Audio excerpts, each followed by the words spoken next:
కానీ ఏది పరమాత్మకు చెందింది కాదు. ఏది ప్రకాశిస్తుంటే ఆ జ్ఞానాన్ని తెలియజేసేటువంటి శుద్ధ జ్ఞానస్వరూపమైన పరబ్రహ్మస్వరూపము పరమాత్మ.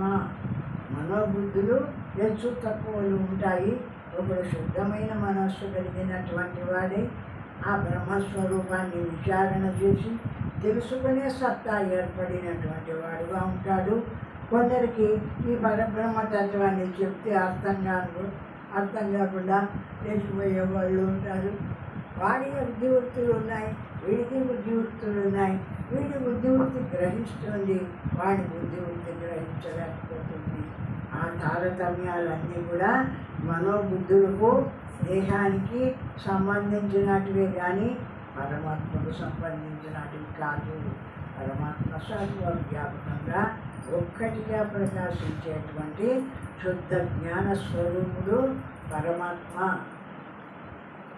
కావున ఈ మనోబుద్ధులు నిజముగా ఉన్నవా లేవా అని చెప్పుట కూడా శక్యం కాదు అని గౌడపాదులు చెబుతున్నారు. అది ఈ మనోబుద్ధులు వాటికి కూడా రూపం లేదు. ఇప్పుడు చైతన్య రూపమైన జ్ఞానస్వరూపమైన పరమాత్మకు ఎట్లా రూపం లేదు, మనస్సుకు ఏ రూపం ఉంది? మనస్సుకు రూపం ఎప్పుడు ఏర్పడుతుంది? నువ్వు ఏదైనా ఒక ఆలోచన చేసినప్పుడు ఆలోచన రూపాన్ని పొందినప్పుడు ఇది మనస్సు అంటున్నాం. ఇది ఇట్లా చేయాలా, ఇది ఇట్లనే చేయాలా అని నిశ్చయం చేస్తున్నప్పుడు ఆ నిశ్చయం చేసేటువంటి దాన్ని బుద్ధి అంటున్నాం. ఈ విధంగా ఈ మనోబుద్ధులకు కూడా వాస్తవమైన రూపం లేదు. నువ్వు ఏది భావిస్తే ఆ రూపాన్ని పొందేటువంటి లక్షణం కలిగినటువంటివి. కాబట్టి వీటికి కూడా ఏ రూపము లేదు. మనోబుద్ధులకు కూడా ఏ జ్ఞానస్వరూపమైన పరమాత్మకు ఎట్లయితే ఏ రూపము లేదో ఆ విధంగానే మనోబుద్ధులకు కూడా ఏ రూపము లేదు. అవి ఏ రూపాన్ని అందిస్తే ఆ రూపాన్ని పొందుతున్నాయి. ప్రసాదయో హి ఏ కోశా వ్యాఖ్యాతాస్తీయకే తేషామాత్మా పరో జీవః కం యథా సంప్రకాశితః. పంచకోశములకు అతీతమై ఆత్మ ఉన్నది. పంచకోశములో అన్నమయము, ప్రాణమయము, మనోమయము, విజ్ఞానమయము, ఆనందమయము అని పంచకోశములు.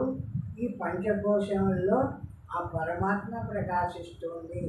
పంచకోశములు అంటే ఒక్కొక్క వరమాదిరి ఉన్నాయి.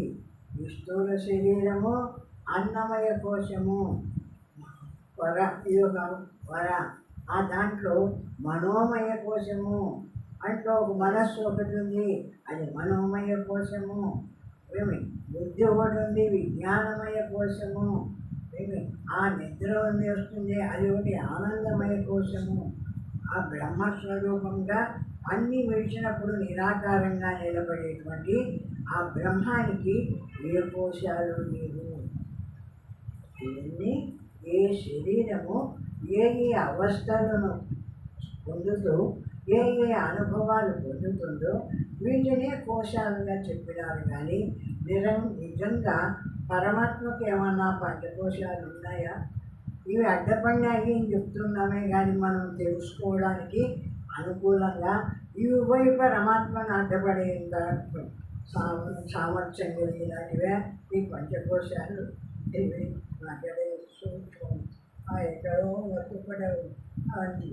అటువంటివి పోయి అఖండ రూపమైనటువంటి ఆ పరమాత్మని కోశంగా అంటే వాటిని లోపలికి తెచ్చుకొని పరమాత్మను బంధిస్తారు. ఏమీ చేయలేరు. అంతటా ఉండేటువంటి జ్ఞాన స్వరూపమైన పరమాత్మకు ఏ రూపము లేదు. ఎట్లా కోశము అంటే ఆ ఒక కత్తి ఒక వరలో పెట్టినట్టు ఆ కత్తి పెట్టిన వర కోశము. ఆ విధంగా ఈ పరమాత్మ కొంతసేపు స్థూల శరీరంలో ఉంటాడు, ఇంకొంతసేపు సూక్ష్మ శరీరమైన మనోబుద్ధుల్లో ఉంటాడు, కొంతసేపటికి కారణ శరీరమైన నిద్రావస్థలో పోతాడు, కొంతసేపటికి ఆనందమయ కోసమే నిలబడతాడు. ఈ విధంగా ఈ అనుభవం ఈ శరీరము 5 విధాలుగా అనుభవాలను అనుభవిస్తుంటే ఇవన్నీ ఆ పరమాత్మకు కోశాలు అని చెప్పినారు. కానీ పరమాత్మకు ఏ కోశాలు ఉండేటువంటి వాడు కాదు. అన్నిటినీ అతీతంగా ఉండి సర్వాన్ని ప్రకాశింపజేస్తూ ఉండేటువంటి శుద్ధ జ్ఞాన స్వరూపుడు పరమాత్మ. ఈ పంచకోశములు తైత్తరీయ ఉపనిషత్తునందు విపులముగా వివరించబడినవి. మరియు ఆత్మ ఆ మహాకాశము వలె ఉన్నదన్న విషయమును ఇదివరకే వివరించింది. ఆ జ్ఞానస్వరూపమైన పరమాత్మ అంతటా వ్యాపించి ఉంది. మహాకాశం ఎట్లా వ్యాపించి ఉందో అట్లనే చిదాకాశ స్వరూపమైన పరమాత్మ కూడా అంతటా వ్యాపించి ఉన్నాడు. కానీ ఒక దాంట్లో ఈ కోశంలో ఉన్నాడు, ఆ కోశంలో ఉన్నాడని చెప్పడానికి వీల్లేదు. సర్వవ్యాపకంగా ఉన్నాడు ఆ పరమాత్మ అఖండ స్వరూపమై. ఆత్మ భౌతిక పదార్థములచే ఆవరింపబడి ఉన్నది. ఆ జ్ఞానస్వరూపమైన ఆ పరమాత్మ ఈ భౌతిక ప్రపంచంతో అంటే శరీరము, స్థూల శరీరం, మనస్సు, సూక్ష్మ శరీరం, ఇవన్నీ భౌతికాలు. శరీరం ప్రపంచాన్ని అనుభవించడానికి వచ్చిన ప్రారంధం తీసుకొని వచ్చిన భౌతిక శరీరం. ఇవి ఆ పరమాత్మను ఆవరించలేవు. పరమాత్మ ఎంతటి వాడు? ఆకాశమంతై ప్రజ్ఞాన ఘనమై శుద్ధమైనటువంటి పరమాత్మ స్వరూపుడై అఖండంగా వ్యాపించి ఉండేటువంటి వాడు. ఆ అనంతమైనటువంటి అంత పరబ్రహ్మతత్వాన్ని ఈ కోశాలు ఆవరిస్తాయా? అందుకే ఈ శరీరాన్ని గురించి చెప్పుకోవడానికి చెప్పుకుంటున్నామే కానీ ఆ అనంత రూపమైన బ్రహ్మస్వరూపాన్ని ఈ కోశాలు ఆవరించలేవు. ఇవి ఎక్కడివి? ఆ చంద నలుసువంటివి ఆ పరబ్రహ్మతత్వంలో. వేదాంత దృష్టితో శారీరకమైన విభజన చేసిన ఎడల మానవుని వ్యక్తిత్వము పంచకోశములుగా విభజింపబడి ఉన్నదని తెలియచున్నది. ఏమిది మానవ శరీరము అంటే ఈ పంచకోశాలుగా ఉండేటువంటిది మానవ శరీరము అని ఆ విభజించిన అంటే ఆ విధంగా తెలియజేసినారు. మానవుడు అంటే ఎవరు అని. ఈ స్థూలమైన దేహము అన్నమయ కోశమనియు దాని అందరి సూక్ష్మ శరీరము ప్రాణమయ కోశమనియు అందుండు మనస్సును మనోమయ కోశమనియు ఆ మనస్సును ఆవరించియుండు బుద్ధిని విజ్ఞానమయ కోశమనియు దాని అందుండు 5వ దానిని ఆనందమయ కోశమనియు పంచకోశముగా ఈ మానవ వ్యక్తిత్వము విభజింపబడి ఉన్నది. విధంగా 5 విధాలుగా ఈ శరీరంలో అనుభవాలు ఏర్పడుతున్నాయి. కాబట్టి ఈ మానవుడికి ఆ విధంగా 5 కోశాలు అని చెప్పినాడు. స్థూల శరీరం ఒక కోశము, మనోబుద్ధులు ఒక కోశం, మనస్సు ఒక కోశము, బుద్ధి ఒక కోశము, విజ్ఞానమయ కోశము బుద్ధి, ఆనందమయ విజ్ఞానము ఆనందమయ కోశం, ప్రాణమయము వస్తుకోశం శ్వాస ఒక కోశము, ఆ మనోమయ విజ్ఞానమయ ఆనందమయమైనటువంటిది ఆ గాఢ నిద్రావస్థలో ఏది తెలియకుండా పడిపోయినటువంటిది అది ఒక కోశము అని ఆ విధంగా 5 కోశాలను విభజించి స్థూల శరీరాన్ని చూపించడం కోసం చెప్పడమైందే. కానీ ఈ కోశాలు ఏవి కూడా పరమాత్మకు సంబంధించినట్లు కాదు. ఈ పంచకోశములు మనోగత మాయా కల్పితము మాత్రమే అనుచున్నవని చెప్పబడింది. అది ఇప్పుడు మనం అనుకుంటే పంచకోశాలు ఏది ఏది అంటే ఇది మనోమయం, ఇది ఆనందమయం, ఇది స్థూలమైనటువంటిది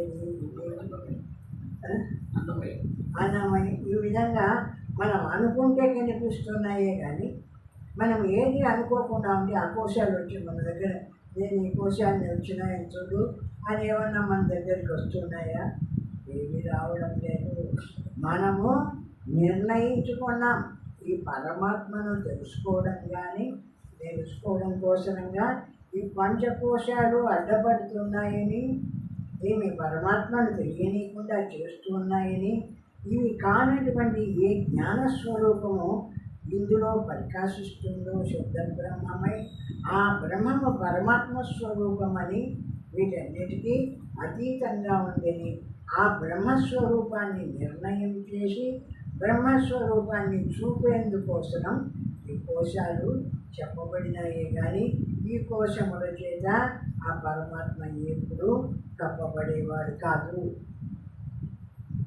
ద్వయోర్ద్వయోర్మధు జ్ఞానే పరం బ్రహ్మ ప్రకాశితం పృథివ్యాముదరే చైవ యథాకాశః ప్రకాశితః. ఆకాశము ఒక్కటే అయినను పృథివీ అందు వేరుగాను ఉదరమందు వేరుగాను ఉన్నట్టు తోచుతున్నది. ఆకాశము నిరాకారంగా ఒకటి అయినా కడుగు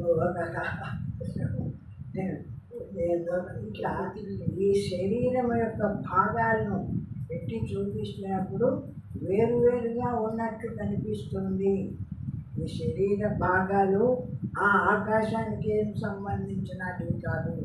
కాకపోతే ఈ ఆకాశము ఈ మనోమయము, విజ్ఞానమయము, ఆనందమయము అని ఆయా అనుభవాలు ఈ శరీరం ఎప్పుడైతే అనుభవిస్తుందో అప్పుడంతా ఇదో ఈ కోశంలో ఇది అనుభవిస్తుంది అని ఆ విధంగా ఈ పంచకోశాలను చూపించి పంచకోశాలకు అనుభవాలు చూపించి ఈ అనుభవాల చేత కప్పబడింది పరమాత్మ తెలియకుండా ఇవన్నీ కప్పేసినాయి. కాబట్టి ఈ పరమాత్మ స్వరూపాన్ని ఈ కోశాలను వదిలేసి నిరాకారంగా చూడు, అంతటా ఏకరూపంగా ఏ బ్రహ్మస్వరూపము అనంతమై సర్వవ్యాపకంగా ఉందో ఆ బ్రహ్మము ఈ స్వరూపము, ఆ పరమాత్మ నీవు అని నీకు ఆ బ్రహ్మత్వాన్ని తెలపడం కోసం దీంట్లో కొన్ని భాగాలన్నీ పెట్టి ఇవి కాదు ఇది కాదు ఇది కాదని నీకు వీటిని వేరు చేసి బ్రహ్మత్వాన్ని చూపిస్తుంది శాస్త్రం. అట్లే బ్రహ్మ కూడా ఒకటే అయినను ఆధ్యాత్మికమని ఆది దైవికమని విత్తముగా భాషించుకున్నది. ఇటు ద్వయములు మధు బ్రాహ్మణంలో చక్కగా వివరింపబడి ఉన్నవి. ఈ బ్రహ్మత్వాన్ని కూడా కొన్ని చెప్పినాడు, ఆది దైవికము, ఆది ఆది ఆధ్యాత్మికము, ఆది భౌతికము అని కొన్ని చెప్పినాడు. ఇవి కూడా ఎందుకు చెప్పినాడు? ఈ ఆది భౌతికము, ఆధ్యాత్మికము, ఆది దైవికము ఇవన్నీ ఆయనకు ఉన్నాయా? ఆ పరమాత్మకు ఉండే ఆ పరమాత్మకు లేవు. నీకు ఆ పరమాత్మను తెలియనీయకుండా ఏవేవి అడ్డపడుతున్నాయో అడ్డపడిన వాటినన్నిటినీ నీకు చూపించడం కోసంగా ఇదో ఇది ఫలాని కోసం ఇది ఫలాని కోసం అని రకరకాలుగా దానికి ఒక పేరు పెట్టి దాని అనుభవాన్ని నీకు చూపించి ఇది కాదు పరమాత్మ ఇది కాదు పరమాత్మ అని అన్నిటినీ తీసేసి అఖండమైన బ్రహ్మత్వాన్ని బోధించడం కోసంగా కొన్ని తయారు చేసి నామాలు పేర్లు పెట్టి ఈ శరీరంలో కొన్ని భాగాలు చూపిస్తున్నారు.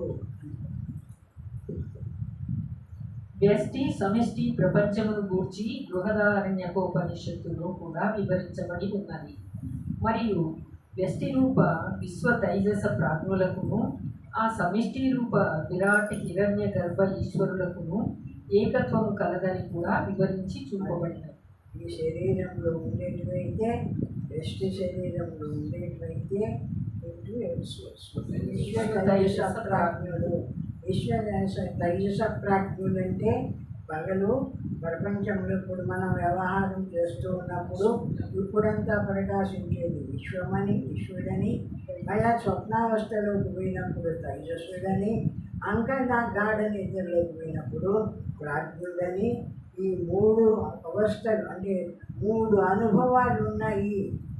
ఈ జ్ఞానస్వరూపమైన ఈ పరమాత్మకు ఒక్కొక్క శరీరంలో ఒక్కొక్క అనుభవాన్ని పొందుతున్నాడని ఈ మూడు శరీరాలను వస్తువులను చూపించి ఇవి కాదు వీటిని ప్రకాశింపజేస్తూ వీటికి వేరుగా ఉన్నాడు కదా, నిద్రపోతున్నాడనే విషయం కూడా తెలుసుకుంటున్నాడు కదా.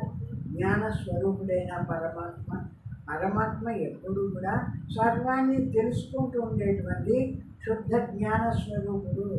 మనకున్న స్వప్నము జాగ్రత్త అయిన నిద్ర ఇవన్నీ పరమాత్మకు లేవు. ఇవన్నీ స్థూల శరీరానికి సంబంధించినటివి. కాబట్టి వీటన్నిటినీ చూపించి ఇవి కాదు వీటిని తెలుసుకుంటూ ఉండేటువంటి జ్ఞాన స్వరూపుడు ఆ పరమాత్మ అని మనకు పరమాత్మను చూపించడం కోసరంగా ఈ కొన్ని అవస్థలు, వాటికి సంబంధించిన పేర్లు, ఆయా అనుభవాలు అవన్నీ చూపించి ఇవన్నీ స్థూల శరీరానికే సంబంధించినటివి. అఖండమైన బ్రహ్మస్వరూపానికి ఇవేమీ లేవు. సర్వాన్ని ప్రకాశింపజేస్తూ ఎప్పుడూ ప్రకాశిస్తూ ఉండేటువంటి వాడు పరమాత్మ. పరమాత్మకు నిద్ర లేదు, నిద్రపోయేది స్థూల శరీరమే. అదేమనిద్ర అస్వప్నం అనామకం అరూపకం విభాతం సర్వజ్ఞం అవచారంక దక్షిణ ఇది దీంతో వస్తుంది. ఘటాకాశము గాని గది అందరి ఆకాశము గాని మహాకాశము కంటే ఎట్లు భిన్నములు కావో అట్లే ఈ ప్రత్యేగాత్మ ఆ పరమాత్మ కంటే భిన్నము కాదు. అర్థంగా ఇంట్లో ఉన్న ఆకాశము ఆకాశమే, బయట ఉన్న ఆకాశము ఆకాశమే, కొండలో ఉన్న ఆకాశము ఆకాశమే. కానీ మేము ఏం పేరు పెట్టాము? ఇక్కడ ఈ ఇల్లు చూపించి ఇంట్లో ఉన్న ఆకాశం వల్ల బయట చూపించి ఆ బయట ఉండేదంతా కూడా ఆకాశం అన్నాం. కుండలో ఉండేది కుండలో ఆకాశం అని పేర్లు పెట్టామే. కానీ ఆకాశం అంతటా ఒక్కటే అయినట్టు ఈ శరీరంలో కూడా స్థూల శరీరము, ఇది సూక్ష్మ శరీరము, ఇది కారణ శరీరము అని పేర్లు పెట్టి వీటన్నిటిలో కూడా ఒకటే స్వరూపమైన ఏ జ్ఞాన స్వరూపమైన పరమాత్మ ఉందో ఆ పరమాత్మ ఎప్పుడూ ప్రకాశిస్తూ ఉండేటువంటి వాడు. ఆ పరమాత్మకు ఎప్పుడు కూడా నిద్ర అనేటివి స్థూల శరీరానికే కానీ పరమాత్మకు నిద్ర లేదు. అయ్యం అనిద్రం అస్వప్నం. ఆయనకు నిద్రము లేదు, స్వప్నం లేదు, రూపము లేదు, పేరు లేదు. ఎప్పటికీ ప్రకాశించేటువంటి శుద్ధ జ్ఞాన స్వరూపానికి ఏ పేర్లు ఉన్నాయి, ఏ రూపం ఉంది. ఆ విధంగా అనంతమై ప్రకాశిస్తూ ఉండేటువంటి వాడు శుద్ధ బ్రహ్మస్వరూపుడు అని చెప్తుంది.